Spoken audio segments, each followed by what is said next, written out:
Hiya, this is Thinking Solo. I'm Ryan DeRusso, a fee-only financial advisor.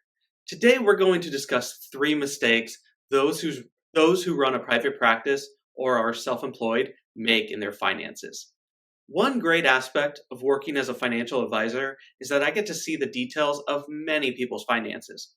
While I work to shore up those finances, it's common to see similar trends. That's why I thought I would share some of the more common mistakes I see and then also highlight how to avoid this. This isn't to point fingers. We all make mistakes.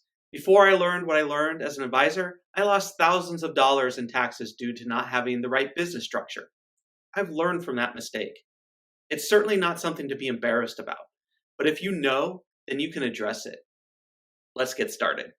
Whether you run your own therapy practice, you work independently, or you operate a sizable small business, one common thread I see is business owners use the idea of writing off expenses as a free lunch. This is not how this works. Yes, you can write off expenses come tax time, but taxes don't account for 100% of your income. Instead, we're all taxed at a marginal rate based on our income. This means by deducting expenses, you're reducing the cost of the expense by your tax rate. It's like getting a 25% discount at the store. It's not, however, free money. Too often, I see business owners get into trouble because they overspend on such expenses. By the time their year is over, they don't understand why they have so little money available or so much debt. Avoid this. First, realize what is necessary for the business and what's superfluous. Avoid spending on what is not needed. Absolutely spend on what is needed for the business. Second, as money comes in, create a job for it. If you take a profit first approach, for example, then the first funds that come in is your salary. Then the next 2,000, say it's for rent. For the second 1,000, it's for your other monthly expenses. For the fourth 1,000, it's for retirement. And then what's left over may be spent on other needs or saved. This will give you a way to visualize what is coming in, going out, and why.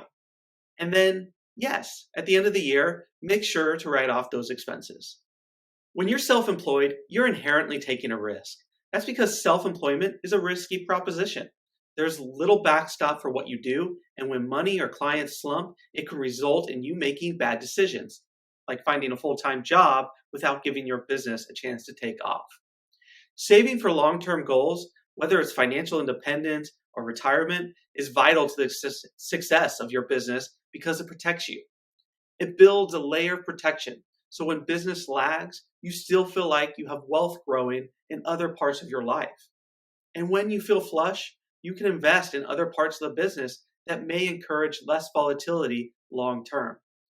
Not only that, but saving for retirement reduces your taxes. Yet so often business owners only see their single business as the way to succeed. Broaden your financial portfolio by creating a retirement plan. The best option for those working in solo practice will almost certainly be the solo 401k. But if you have a group practice, then looking into a SEP IRA may be a smart choice. Ignoring it altogether, that's the mistake I too often see.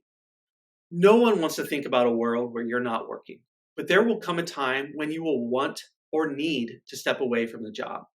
This can leave you, your family, and your clients in a tough situation.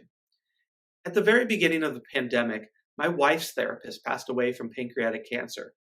This turned into a tragedy for her family. She continued working all the way until the end, in part because the family needed the income. Meanwhile, as a client, my wife took many years before she discovered another therapist. There, unfortunately, was no succession plan. It's a tragedy, absolutely. This left everyone involved in a worse position. I've created a series on succession planning for your private practice, which I've linked below. It's not a rule that your business is worthless when you decide to quit. Begin to consider that now. Even if you prefer a smaller practice, finding a partner can do wonders for your business and create value for when you are ready to quit. We all make mistakes in our finances. It's par for the course, but it's also how you address those mistakes and try to prevent others that will prove whether you build wealth or not. What mistakes have you made? Share them in the comments below. This is Thinking Solo. I'll see you next time.